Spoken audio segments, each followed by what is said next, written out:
Mbukeli masiphinde sibulise kwakhona kumakhaya ngamakhaya kwindawo ngendawo apho nifihle khona inhloko kanti ngokumbukeli singena kwiyure yethu yesithathu niyokuqwela inkqubo kodwa ke ngaphambi kokuba sifike kulamzuzu wokugqibela kuninzi esiza kuphathela kona njengokubonile kaloku mbukeli into kubana siyiqukumbele ngayo i-mocktails nento ndibane ndibhodla eneneni ziyangena ziyafikelela emathunjini nalapho engathi zibhalele khona ezi mocktails ndimlo ukholosa kalubisi umadlongoti umazipha ndihamba naye umamchali ake makholi elokugcina ncile lihora esilidikadikayo lapha ekhaya jikelele iyagijima phela lenqola ihamba yodwa ihamba le ku fast lane uyaza kuDisemba wembukeli babalisa ke manje abantu omunye nje ngimuzwe ekhala ethi wi ngayidla imali yestokfela kazi ngizomisa kanjani kulo yamama lo ayana ngapha abanye bayakhala odade bafuna impahla kaChristmas omunye nje ngamuzwe balisa ethi ey angisibona isliphu sama laybys okusho ukuthi ke ngalabor ngenhliziyo awe akusasizi ke sekuDisemba ziyadingeka lezo mpahla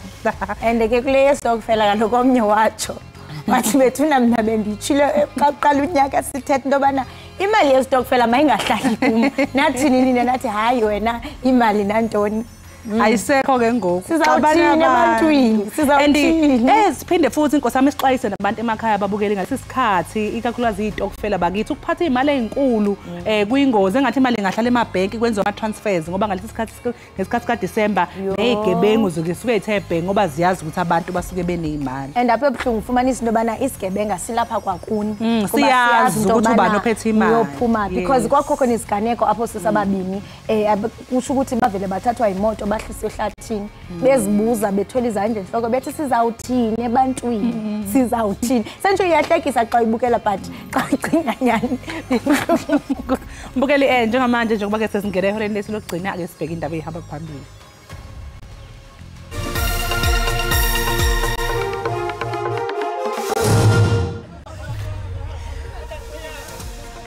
Urhulumente wakaSirayeli kunye neHamas bavumelene ukuba baza kumisa imfazwe kangangeentsuku ezine ukuze bakhulule abantu abangama-50 ebebethinjwe eGaza. Quest for second place takes a big knock, Brian. It's very important to I-Orlando Pirates simemezele ukuthi isimise emsebenzini umdlalo wayo wasesiswini seMbokosi Lodge kuze kube umhla zi-12 kuZibandlela.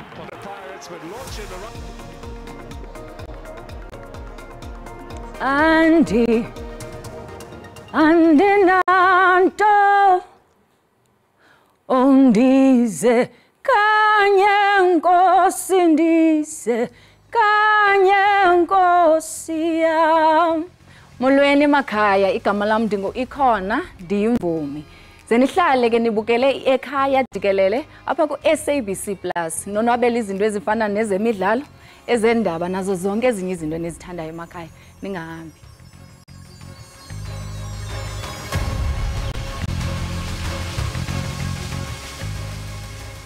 Uhulumeni wakwa-Israel kanye neHamas bavumelene ngokuthi bazomisa impi izinsuku ezine ukuze kuzodedelwa abantu abangama-50 abathunjiwe eGaza bese kudedelwa nabayi-150 basePalestina ababoshwe kwa-Israel. Okhulumela umengameli wakuleli uVincent Magwenya uthi uhulumeni uyasemukela lesi sivumelwano seyinhlangothi zombili. We have, as soon as possible, a humanitarian ceasefire so as to alleviate the levels of distress that people who are injured, people who are in hospitals, families who are in need of food and water are able to access all of those amenities and those necessities.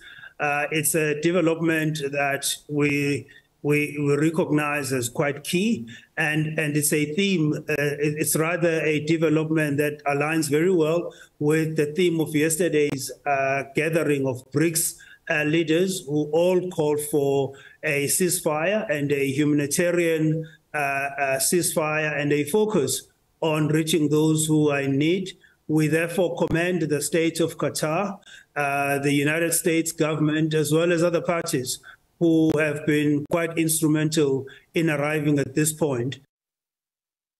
Umcebisi wezokhuseleko wesizwe sakwaSirayeli uthi ukhululwa kwabathinjwa phansi kwesivumelwano sethutyana phakathi kweSirayeli neHamas akuzokwenzeka ngokukhawuleza. Inxele yaphezolo ilandele isivumelwano sayizolo phakathi kwayo iSirayeli kunye neHamas malunga nokupheliswa kwemfazwe eGaza ubuncinane iintsuku ezine. Oku kuyavumela uncedo nokukhululwa kwabathinjwa abangama-50 ababanjwe kwilizwe lasePalestina ngokutshintshiselana nabathinjwa abali-150 basePalestina abavalelwe eSirayeli. Ikomiti elibhekele imigomo kubhange ngodla lizohlangana namhlanje ukuze lithathe isinqumo ngemali imboleko kanti-ke lesi sinqumo sizomenyezelwa khona namhlanje. Lo mhlangano uza emva kokuthi yenyukile imali ekhokhwa abathengi uma ngabe beboleka imali emabhange ngomandulo kanti-ke amabhange kuningi okumele ukuthi-ke akubhekisise ngemva kwalesi sinqumo. Umongameli uCyril Ramaphosa uvule isikhululo esitsha sabakhenkethi sikaNelson Mandela eThekwini. Ngonyaka ka-2019 inkampani iMediterranean Cruise yangena kwisivumelwano sensebenziswano karhulumente yabucala noTransnet ukuyila ukwakha nokusebenzisa isikhululo esitsha sokuhamba ngenqanawe kwizibuko laseThekwini. Abanye abahlaziyi bezombusazwe bathi isifiso se-DA kanye ne-EFF sokuketula i-ANC okhethweni ngonyaka ozayo sifana nephupho nje. Ngemva kokuqokwa njengomholi we-DA ekuqaleni kwalonyaka, uJohn Steenhuisen wagcizelela ukuzibophezela kweqembu lakhe eketuleni i-ANC esikhundleni okhethweni lwangonyaka ozayo. Wafunga wagomela-ke ukuthi i-DA izohlakaza lokho akubiza njengomfelandawonye we-ANC kanye ne-EFF. The day that an ANC-EFF government takes over, it will be doomsday for South Africa. And let me tell you, EFF doomsday will make the collapse of Zimbabwe look like a dress rehearsal. Yize kunjalo, kepha umholi we-EFF uneseluleko kulabo abangakaze bamcabange njengomengameli wezwe.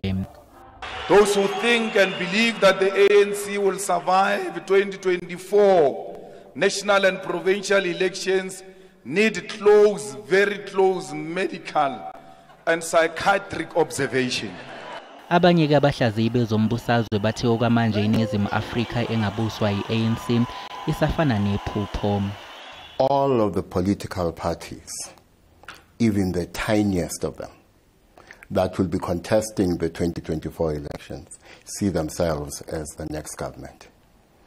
So in the argument by any other party that they see themselves as the governing party, there is nothing there actually.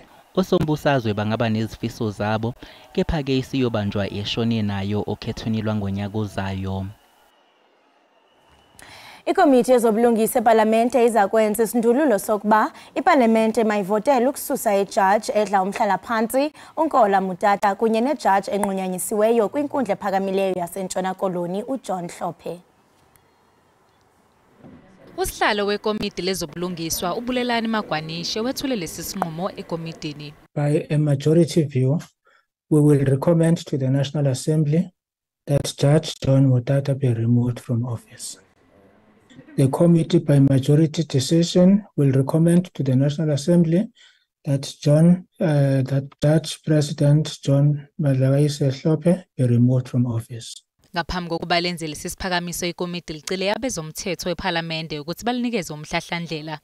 Ikomiti belifuna ukugwema ukuba necala enkantolo. I was at a limited role, but I'm very happy that limited role we exhausted it to ensure that there's procedural fairness. Wonke amaqembu ngaphandle kwe-EFF athi le ndlela ikomiti eyilandelile ilungile. It's a very wrong approach which we are taking as this committee, where we just refer the matter to the National Assembly to recommend for the removal of Judge Mutata, and the person has shown even remorse by paying that money, and he's a retired judge.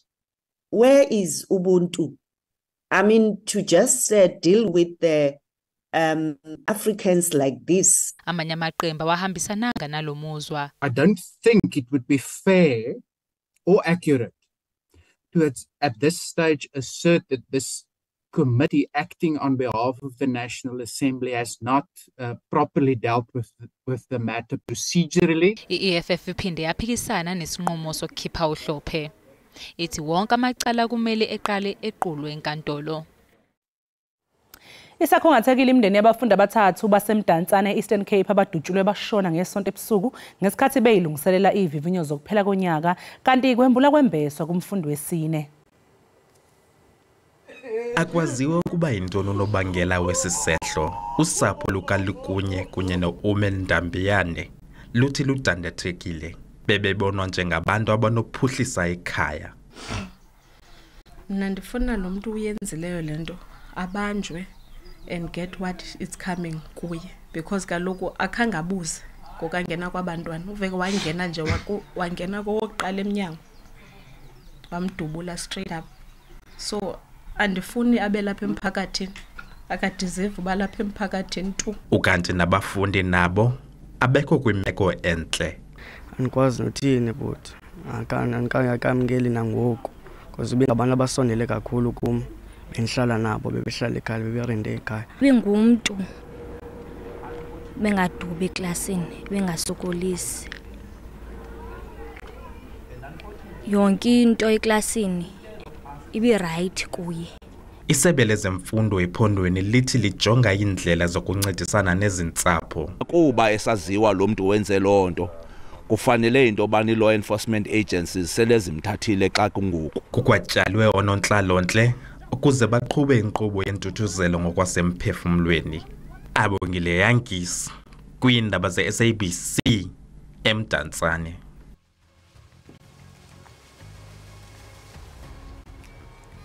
Zaze zabhlungu wena mamtshali indaba ezenzeka emdantsane. Yini abafundi beziyela nje esikolweni? And uyamuza lo mzali masechaza ukuthi lo muntu nje uvele wangena nje waqala ngokuqala nje wadubula. Hayibo. Wadubula. Yini abantwana ungathi benze ntoni and isenzeka nje lento namhlanje uqashela usuku le no to violence day apho kukhalinywa izenzo ezifana nezi. Kubi kakhulu into okubana kuyabonakala ba imipu isezandleni zabantu abangakwaziyo ukusebenza. Kubumba ufanele busebenzise uba uzivikele. Ngoku xa uzawuthatha umphefumulo womuntu insapho ezingaka abantwana. And umuntu uyabheka ithe sabalala ibhamu zithe nje sabalala ziningi. Abantu nje babulawa nje ngapha nangapha ngapha nangapha. And kubhlungu kakhulu kaloku bafundi kuba ngoku sele bezawugqiba nemviwo zabo ngoku itrauma enje. Nani esikolweni niyanincancazela uthi uhambe estratweni uyuncancazela. Yazi akho mzali ekumele into bana ungcwaba umntwana wakhe. Akho nto ebhlungu njengalonto. Cabange nje ukuthi nawe usuyabona nje ingane yami sifunda ugrade bani sizoqeda sizokwenzani ngoba usuku nezinhlelo nawe ngengane yakho. Hawu hayi masimeni Mzansi Afrika sithanda nini sivuselele lambali kanto ethi umuntu ngabantu kuba ngaphambi kokuba wenze into uba ngabe unesazela siyaphila uzawuthi uthi ndizimisele ukwenza oku esasazela sikhuze. Siyathemba into yokubana nenkqubo zikaRhulumente azimiseleyo uqinisekisa into yoba ulwa nobundlobongela zizawuphumelela ingakumbi kwindawo ezisemaphandleni. Kanti ke ngokumbukeli siya kwisimo sezulu uthi xa uphuma kuloo ndawo kuye ube kanti usazi uqhubeka ntoni.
Siphethe samukele mbukeli lapha ekhaya Jikelele. Sibonga kakhulu ukuthi ke nisahlanganyele kanye nathi. Kanti ke njengamanje mbukeli sekuyisikhathi ke sokuthi singene eindabeni ezisematheni ama trends.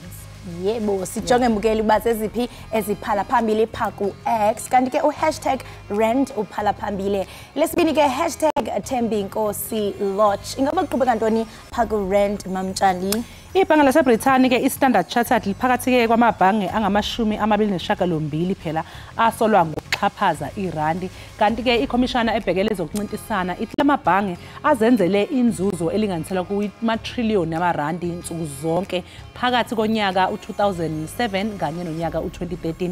Amabhange ngamahlanu umbukeli kwangama-28 asevumile ukuthi ahlanganyele ekuxhashazweni kwerandi eminyakeni eyi-16 edlule. Kanti amanye asalinde ukuthi ke inkundla yamacala inqumo ukuthi ke ikhomishana ebhekele ezokuncintisana lapha eNingizimu Afrika inawe yini amandla okuwashushisa lamabhange. Hey mamtshali, yazi ezingxelo ziye zabe kanti zivuselela umnyele kubantu baseMzantsi Afrika. Kanti uhulumende womzantsi Afrika uthyola amashishini abucala ngokubhuqa irandi njengenye yenzame zokuzama ukudodobalisa urhulumente.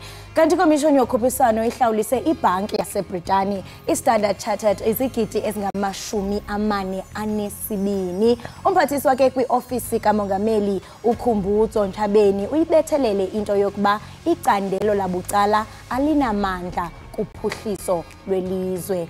Kanti mbukeli ke baye baphefumla phaku X ngalomba masijonge uba baphefumle besithini.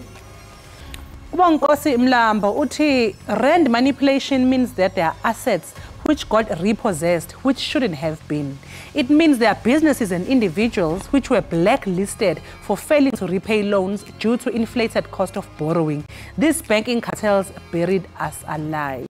Ubonkosi uyasho ukuthi ke lento lelo ludaba loluchaza ukuthi kunabantu abadlelwa izindlu, badlelwa imoto okwakungamelanga ukuthi kwenzeke. Kusho ukuthi kunamabhizinisi blacklistwa njengoba besehluleka ukuthi akhokhe imali ayibolekile emabhange ke ngenxa ke yama interest rates ayephezulu. Uthi nje uyabona nje lamabhange nje hayi asigqiba siphila. Ubuntle uthi, I really need South Africans to be really angry about this rand manipulation saga. It's the reason behind so many things that have gone financially wrong in our lives. Uyasho ubuntle into yobana noko manje uyayifuna inqumbo yabemi baMzantsi Afrika ngalona umba, uyafuna into yokubana bavakalise inhlungu phalo nenhlungu ngawo umba we-rand manipulation. Usisho into yokubana le rand manipulation isizathu sokuba mhlambe sibone ukudodobola koqoqosho lalapha eMzantsi Afrika nasezimpilweni zethu. Ngoko ke uthi bemi boMzantsi Afrika vakalisani inqumbo yenu ngale ngxeba kaxaka esingathi into yobana noko ixake umxhaka. Chuncembe sijonge abathe babhala babhale besithini. U-Africa Research Desk uthi, where was the media and where was the Reserve Bank while trillions were being looted?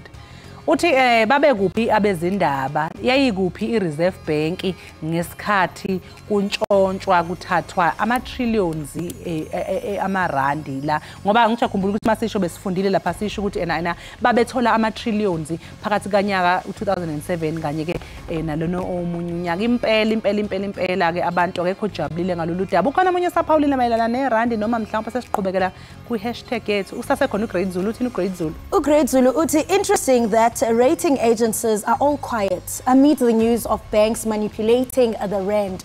No warnings, no statements, no downgrading of banks, just business as usual.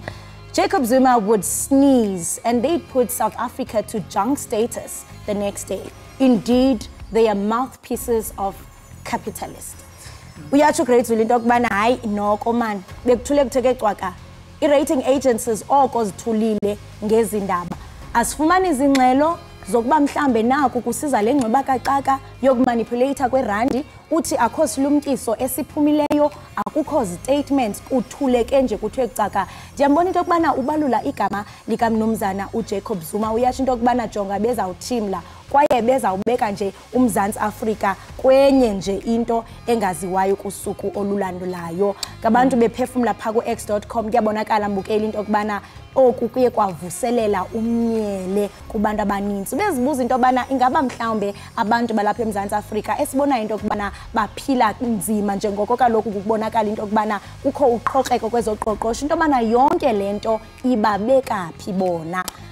Usho khona ukuthi ena lapha njengoba bona amakholi ekhuluma ngoJacob Zuma usho ukuthi ngalesa sikhathi kusaphethe umntu ngithi konke lokwenza ngesikhathi ke saphethe uJacob Zuma so usho ukuthi ama rating agency nje uZuma menza nje into encane babevele basheshe ukuthi bafake iSouth Africa ku-junk status and ke i-junk status yazi ukuthi isho ukuthini ke isho ukuthi ke amanye amazwe asezosibona ukuthi ke ayi asilona izwe abangatshala kulimali njalo njalo so uyasho nje ukuthi sebethule ke manje mangabe sekwenzeka lokhu ake siqhubekele phambili ke siyobheka ke enye ke i-hashtag ithi yona #Thembinkosi Lodge hayi impela endaweni eziningi ikhulunywa ngalolu daba nathi sesibike kakhulu ngalo size impela saba nengxoxo lapha ya mayelana nalokhu nokuthi ke nje ke iPirates simisile uThembinkosi Lodge kanti ke mbukeli intshatsheli yebhola ekhatywayo ye-Orlando Pirates uThembinkosi Lodge ukwetye isigwebo esixhonyiweyo kunye ke nesohlwayo sekhulu lamawaka ngokubetha ke owayesakuba sisinqanda mathe sakhe ufundiswa Mathithibala.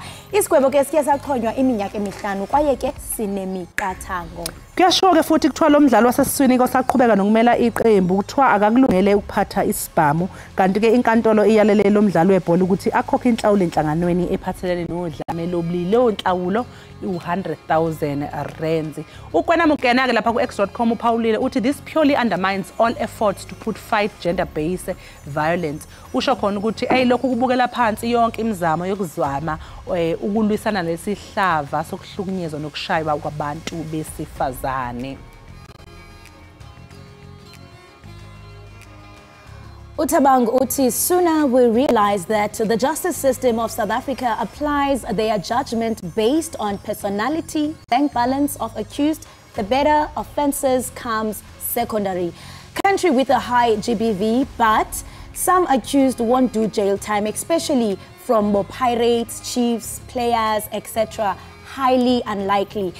Utabangu yayiveza na ingqondo yakhe into okubana kuyabonakala into okubana i-justice system yalapha eMzantsi Afrika ibonakalisa ngathi mhlawumbe izexwayo izinikeza abantu abathile kuya ngokuthi ngubani i-bank balance yakho ithini ukuze ube kanti unikezwa i-bail. Uyathi into okubana ilizwe lethu zithe gqolo ukuchapha iziganeko ezodushwe le-gender based violence kodwa ke bona khona abantu ke abangathi abazungena ejele kanti imbukeli lenxokonxoko kaLodge iza kanye njengoko sizawujonga pha kwi-25 kaNovemba ukuya kwi-3 kaDisemba apho kuzobe kuqatshelwa i-16 days of activism against gender based violence. Babuhlungu kakhulu ke ingxelo ezibule kunje ingakumbi apho sibona into yobana khona inkqubo ezimiselweyo zokulwa nobundlobongela obujoliswe kwisini. Chunce sijonge abanye abathe baphefumula pha ku-X bathini. Uruzi_Pedro uthi if you have money you'll never go to jail in South Africa. Jail is for poor people. Uthi ke uRuzi yena uma ngabe unemali angeke uzuye ejele lapha eSouth Africa ijele ngalabantu abangenamali noma abantu abahlwempu. Usasekhona umunye Paulile ngo#Thembinkosi Lodge ke kubukeka sengazuthi ke yokugcina siwabamba lapho ke ama trends ebesikhuluma ngawo namhlanje mbukeli manje sekuyisikhathi sokuthi sithi lo xa sibuya singena kwisiqendu sethu sekhala ekhaya sive uba ngubani okhala apha ekhaya jikelele ngethemba ke mbukeli into okubana kuzawuvela izisombululo masithi qhwi sibhatala amatyala ngakungqi.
Sifuna sikwamukele mbukeli wekhaya Jikelele. Sibonga kakhulu ngokuthi ke usahlanganyele kanye nathi.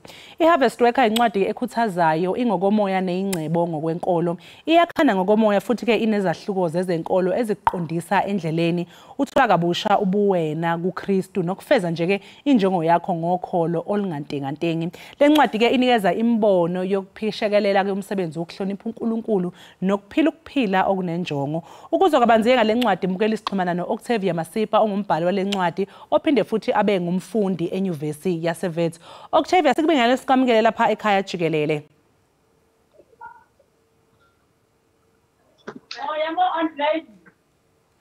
Good morning Octavia, sikwamukele lapha ekhaya Jikelele. Ngiyabonga, kunjani ma? Siyaphila ninjani sisi? Octavia, ngabe siyazwana? Ayi mbukeli kubukeka sengazuthi ke uOctavia akasizwa kahle. Hello Octavia, ngabe siyazwana? Yes, now I can hear you. Sibonga kakhulu ngesikhathi sakho namhlanje ekseni. Besacela nje ukuthi utshele umbukeli ukuthi yini into yak-inspirisha ukuthi ubhale le ncwadi i-Harvest Worker.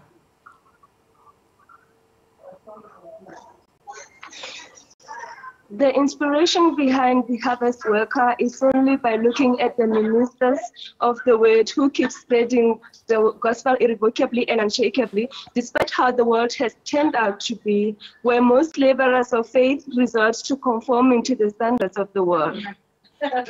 So the book focuses on the concept of living a purpose-driven life. Simply suggests. Octavia? Can you repeat that, please? No, I was saying the book focuses on the concept of living a purpose-driven life. How do you, when Octavia, define one's purpose, and how can individuals like myself discover and fulfill that purpose? Living a purpose-driven life is a mandate to all. Waking up each morning knowing that you are working on something is fulfilling. You discover your purpose by attaching your plans to the plans God has for you. You align your plans with the plans of God because God is the giver of purpose. And in order to know what you are purposed to be in this world, you consult God and have a relationship with Him. He is the ultimate source of our purpose. To quote and make this credible, I'll say, it is written that in Him we live, we move, and we have our being. And Octavia, I know that the book discusses about the importance of faith and service. Can you elaborate on how faith plays a role in the lives of the characters in the book and in the lives generally of your readers? Hebrews chapter 11 verse 1 says, faith is the assurance of things hoped for, the conviction of things unseen. Through faith, we understand that everything was created by the word of God. So what is seen was not made out of the things that are visible. The Harvest Worker encourages the reader to have faith and practice it. In a nutshell, the practical application of faith is more important than simply saying, I believe, but doing is the key. Since it is written that faith without deeds is dead. In this book, the characters which predominantly are biblical in reference have applied their faith and God moved through them and in them. And it's still possible even in our days. Yeah, so in the book emphasizes the role of evangelism and soul winning. Can you share some insights into how can readers effectively engage in these activities in their own lives? Evangelism is one of the spiritual tasks assigned to each and every one of us because it is a command to spread the love of God. God said, love one another, and if we can share this love, then the kingdom of God will accommodate the lost souls. It is therefore written that God left the 99 just to seek the one lost sheep. This scripture emphasizes the love of God and how much He cares. So readers are challenged to think about this and ask themselves, will they go for an extent to search for just one, or will they say one doesn't make any difference?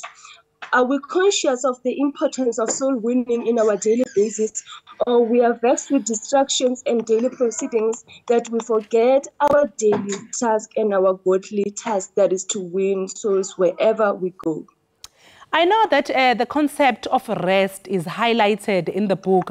How do you suggest finding the right balance between work and rest while you're pursuing a purpose-driven life? We toil in this world, we labor on a daily basis, but resting is key.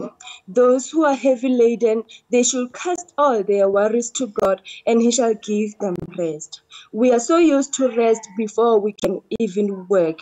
Therefore, it is vital to labor in Christ, for His load is light.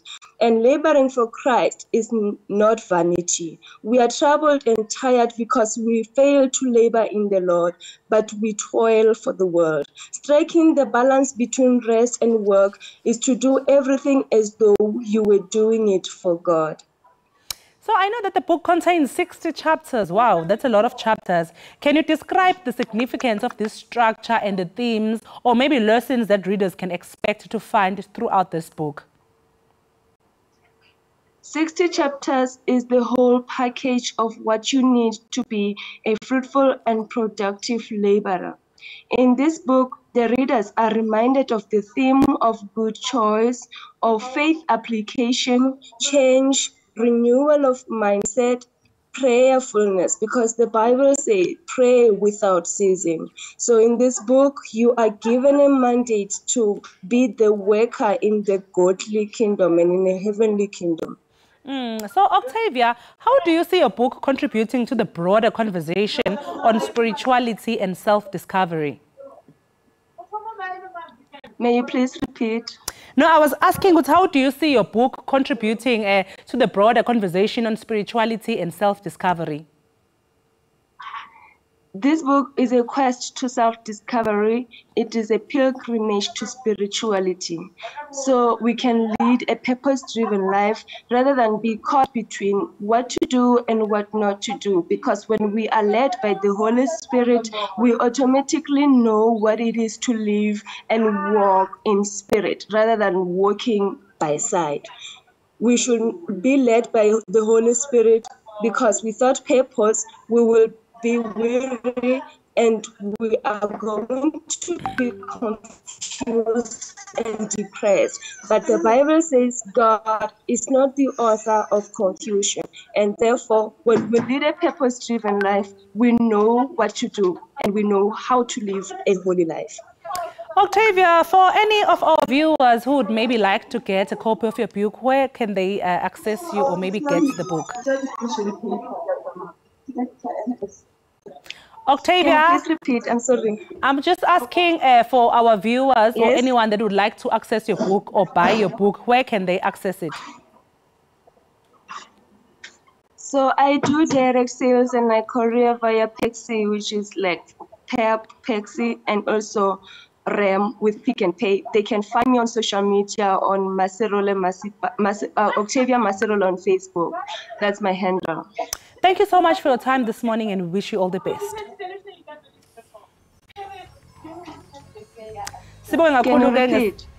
Sibonge kakhulu ke lo mbukeli beku Octavia Masipa ebesikhuluma naye sibiyekeza kanye incwadi yakhe esihloko esithi ke The Harvest Worker. Okwamanje siqu edolo sobe emva komzuzwana.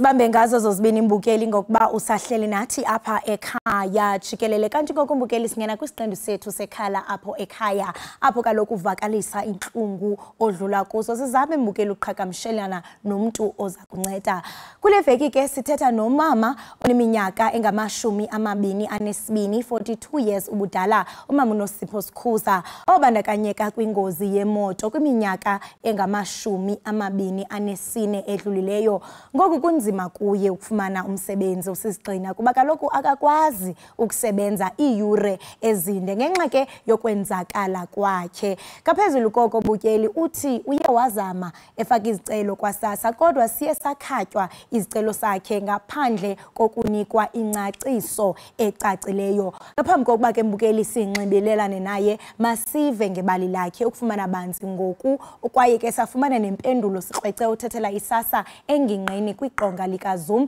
Kodwa mbukeli masive ibali likamama uNosipho. Ngo-1999 nge-12 kaJulayi ndafumana ingozi yemoto sasiphuma nenkonzo. Ndalimala kwindawo ebizwa ngoba kukuqithi kwidrayi yokuqala. Sasisiya eCibeni. Salimala sarola nebhaki. Sasiba 11. Wasweleka 1. Kwashiyeka abayi-10 sangena ke esibhedlele ezahlukeneyo sobayi-10. Isibhedlele endandilele kuso yiSt Barnabas Hospital. Isibhedlele sasePort. Ndandifunda before ndilimale. So kusukela ke ngondafumana ingozi zange phinde kube right into. Kwadistebheka yonke into. Ingozi yam ihamba ngohlobo. Ndalimala lapha entloko. Nomthuko lapha entloko kwicala laseleft. Yophuka ingqosha kwicala laseright. Amini kwicala laseleft. Umlenze lo kwicala laseright walimala nawo. Kuye ke ngokunsokolisayo kakhulu. Nengalo le nje manje andikwazi ukuphakamisa. So ndaba ngumuntu ongazange aphinda abe right sukela oko. Umamam ke esaphila bazama ke bedibene nabamama nabantwana sasilimele nabo. Benyuka besehla bezama. Kwathi kuba ngabantu abakhulu ke baphelelwe esitubeni siyazi ke ithini babaphelelwa phi. Waze wasweleka ke ngumama ngo-2014 ngoNovemba. Sukela oko ngakho umuntu akwaphinde wanizamisa into yoba ndizama kubekho into endiyifumanayo. Elo ke mbukeli libali likamama uNosipho esixelela ke ngokulimala kwakhe. Ufumana banzi ngoku ke yaye sifumane nempendulo sikrwece othethela isasa engingqini kwiqonga likaZuma uvuyisa yoyo kunye ke nomhlali okhalayo siyesambona pha kwivideo uNosipho Sikhuza. Yena ke sizawunxibelelana naye ngomnxeba. Masinibabulise ephondweni sinamkele kwinkqubo yethu Ekhaya Jikelele. Enkosi kakhulu ngokuba nibe nani. Right, Mama uNosipho ukhona emnxebeni? Ngikhona sis. Masibulise sikwamkele. Siye sava apha Mama uNosipho ukhala ngesasa eyabe kanti khaba isicelo sakho ngaphandle kwencangciso. Ingaba unabo mhlawumbe ubungqina bukagqirha obungenisileyo kwasasa ukubonisa ukuba ngenene ukulungela ukufumana isibonelelo? Indenzekayo sisi ndanikwa ileta ngugqirha ethanda uxolo clinic apho ndihamba khona. Ndahamba nale leta ke ngoku ndayisa kwasasa. Then yathathwa kwasasa ndanikwa idate endizawuza ngayo kwasasa. Ndaya ke kwasasa ngale date ndandibizwe ngayo. Kwafika kwabuzwa ke kwabuzwa ndachaza. Yabe ileta ithathiwe. Indenzeka ke ngoku kusafaka ke izicelo zenziwa. Labuya ke ngolami iphepha mna kusithiwa ndikhatyiwe. Ngilisho ke ngokuba ndingumuntu olibala ndazi laphepha uba ndalithini ndandilinikile iphepha elibonakalisa uba ndikhatyiwe ngona nto yokwenza isicelo sendoda. Bakunikeza isizathu sokuba bakhabela ntoni? Ndanikezela phepha cha kwathiwa xa ndibuza kwathiwa ureject kwathiwa ndirejectiwe andizoyifumana indoda. Babe abanye bebhalelwe iidate zabo abazofumana ngazo indoda qha into endayibonayo. Mna ndabe ndibhalelwe ingabhalwa date yandoda ndibhalelwe into uba ndirejectiwe. So ndiyacinga into yokubana uthi walimala entloko njengokuba siye sava pha kwivideo yakho. Ungathi mhlawumbe ubomi bakho biye bachaphazeleka njani ngenxa yongafumani esi sibonelelo? Sikuvile usitsho mhlawumbe into yokubana ubalula indleko zomntwana ezikuhlulayo kwakhona. Yo sisi yandichaphazela kakhulu because ubomi bam bemanxesha akho kwanto imuvayo. Akho kwanto imuvayo nje mandisitsho ndisithi andinayo nendawo yokuhlala, andikwazi ukuphangela. Kwa imali endenza uba ndikwazi ukubhatala le ndlu nje kuyingeyo yam ndibhatale ngale 500 le mali ke grant yomntana. Into eyenzeka ngokwaphe uhambeni kwexesha ndiye ndabona ungena i-350 so loo 350 ke ngoyile ndingakwazi ukwenza nto ngayo ngoba yindlu le ndinomntana ndinento andinanto sisi endincedidayo. Masiqhagamshelane nosasa uyeva apho sisivuyisile? Ukhona kwiqonga lethu likaZuma? Ndicela nje uzi-unmute so that sikwazi ukukuva kakuhle.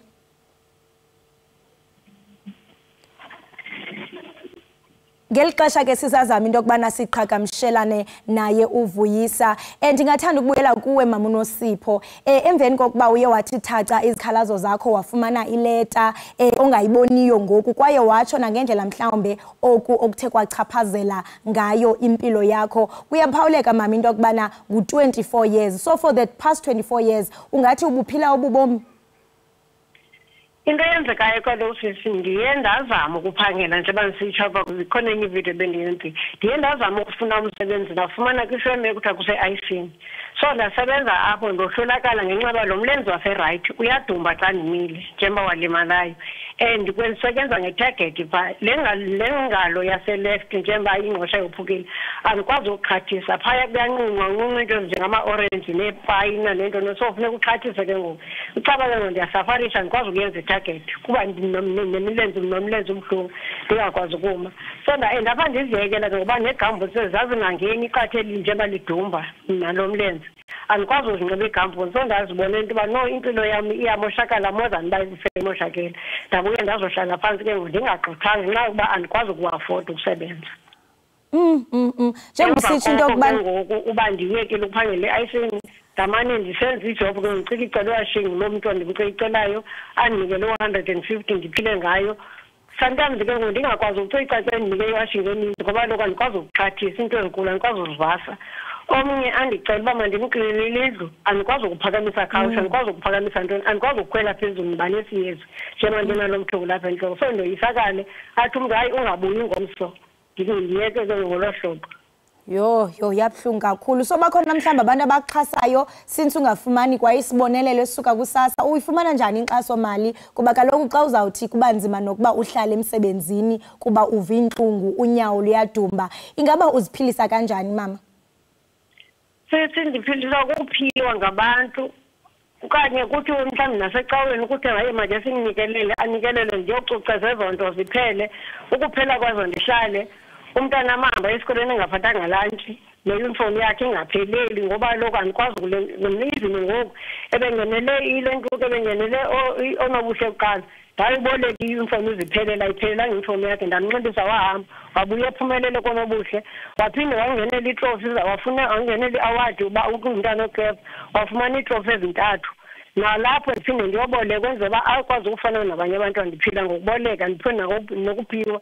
Mhlawumbi kungena umntu abuze uba uke watya ntoni ndithi khanditye ahambe abuye ephethe ekhe mhlawumbi weminini aphokoze oyile aphathe igaxa lebhistoko ndiphila ngolo hlobo ayikho enye into endiphila ngayo because le 350 ndiyifumana ndiye ndithenge into zokuthambisa iphele. Sabuhlungu kakhulu ezo ndaba.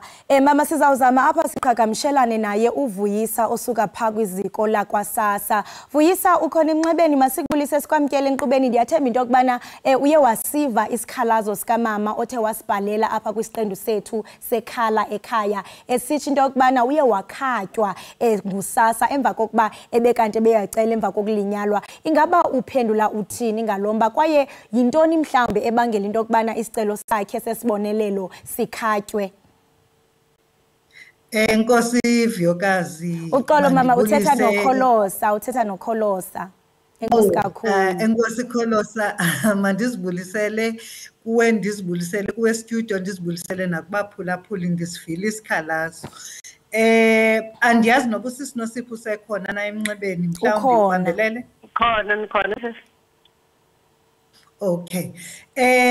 Mhlawumbi Kholosa mandicacise kuqala into kokubana kukhona imiqathango ekufuneke umuntu afikelele kuyo ukuze abe ufumana isicelo esi sokukhubazeka. Okokuqala umuntu akaqala vele akhubazeke nje sube kukhona imbali phambi kwento kokubana abe ukhubazekile imbali yesigulo sakhe. Kufuneke ke ngoku ezi-ofisini zethu ehamba neencwadi ezisuka kugqirha ezichaza imbali yokukhubazeka kwakhe ukuba kusuke kwaqalela phi na. Uzile ke usisiNosipho nyhani e-ofisini yethu ezokwenza isicelo sakhe sokukhubazeka. Kodwa imbali asinike yona ngokwesicelo ebesenze nge-22 kaDisemba ngo-2020 asihambelani nento ayithethayo. kukhona isigulo afike wapresenta ngaso. Andimazi noba uyandinika na imvume yento kokubana ndisichaze usisi Nosipho. Ungasichaza sisi nalo nekhadi ngiyazitya ipilisi yephili yam. Okay, usisi Nosipho ufike ezochaza imeko yakhe emayelana ne-epilepsy.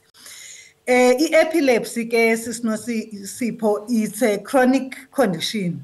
I-condition chronic enyangekayo zipilisi ethi manejeke ngepilisi ayide ibangele into kokubana umuntu abe uyakhubazeka. Sithi ke xa sifumene laa ncwadi ke kagqirha thina anikwe idate njengoba ebesitsho idate azawudibana nayo nogqirha oqashwe ngusasa into yobana makamcwaninge afumanise into kokubana u-disabled na okanye akakho disabled. Kuthe emveni koba ugqirha ke oqashwe ngusasa efumane ezi ncwadi zinembali yakhe ye-epilepsy, wafumanisa into yokubana i-epilepsy yakhe ayimenzi into yokubana makabe u-disabled, inganyamngeka i-manageable ngokuthi abe ufumana ipilisi ekliniki abe uyazitya iintsuku zonke ukuze icondition yakhe ibe manageable. So akazanga ezopresenta, akazanga nembali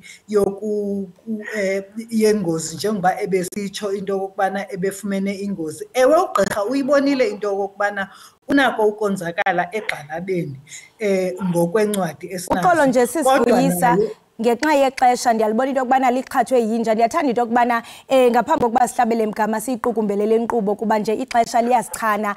Isombululo kuya phambili kuba ndiyeva into yokubana utsho into yokubana izinto aziprezentile ibe ngezizo ezihambiselana nemiqathango yenu. Where to from here? I-solution izawuthini? Kuba uyatsho into yokubana unikezwe ipelisi ukuba mhlambe azithathe okwethutyana kuthe kwambeni kwexesha libe kanti iyamaneyijeka. Kodwa njengokuba ekhale sitsho into yokubana ngoku akafumani imali akasebenzi kunzima, isombululo ningangenelela nimncede njani ngesasa? Isisombululo kukuba makaphinde aye ofisini ekufutshane naye ahambe nencwadi ezichaza yonke le history ayichazayo yokukhubazeka kwakhe. Uzawuphinde abhukishelwe usuku nogqirha, adibane nogqirha uzawuphinde amcwaninge. Mhlawumbi ke mandiyicacise into yokubana ukugula nokukhubazeka zizinto ezimbini ezahlukeneyo. Igranti inikwa abantu abakhubazekileyo not abantu abagulayo. So ihistory yakhe ke ugqirha naye uzawumenza olo cwaningo azikholise into yokubana ukhubazekile na. Wakufumana into yokubana ukhubazekile uzawurekhomenda ugqirha into yokubana ayifumane igranti. Ukuba ngaba ugqirha koneliseki uyakwazi into yokubana amcele into yokubana makasubmithe ezinye iincwadi okanye amrejecte. Ukurejectwa kwakhe ke ayithethi into kokubana ukuphela kweprocess. Uyakwazi usisi Nosipho ukwenza i-appeal. Uyacaciselwa phaa eofisini into yokubana akavunywanga isicelo sakhe ngesizathu sento kokubana ugqirha umbone engakhubazekanga, bamenzele ifomu ye-appeal. Ndiyathanda into yokubana naye uMama Nosipho uyakuva kwaye ke singathanda into yokubana siqhubeke nale ngxoxo, kodwa ke ixesha lutshaba. Kodwa siyathanda into yokubana nisi-update naye uMama Nosipho, sinazo inombolo zakhe nawe sinazo ezakho into yobana mhlambe inkqubela phambili xa ifake isicelo kwenzeka ntoni ukuze if siye safumana isolution niphinde nibuye kwakhona ukuze noluntu mhlambe oluzibhaqala kule meko nalo ingxaki layo lisombululeke. Enkosi kakhulu ngexesha lenu. Mama Nosipho, siyathemba into yokubana nawe uvile kwaye ke uzawuphinde ufake isicelo kwakhona. Ukhumbule into yokubana ungaqhubeka usi-update nge-situation apha ekhaya Jikelele. Enkosi kakhulu. Right, imbukeliwe ekhaya Jikelele besincokola naye uMama Nosipho, naye kaloku osuka kwaSasa uvuyisa bekhala apha ekhaya. Kodwa ke mbukeli siyaxolisa kakhulu ngokuba siye sayiqhawula, kodwa ke sizawuqhubeka nokufumana i-update nawe apho ekhaya sik-update ngako konke okuqhubekayo ngesisimo abathe basibhalela sona. Siqala ke ngolo hlobo. Sibonga kakhulu umbukeli ukuhlanganyela kanye nawe. Siyabuya kusasa ngesikhathi esifanayo. Nisale kahle.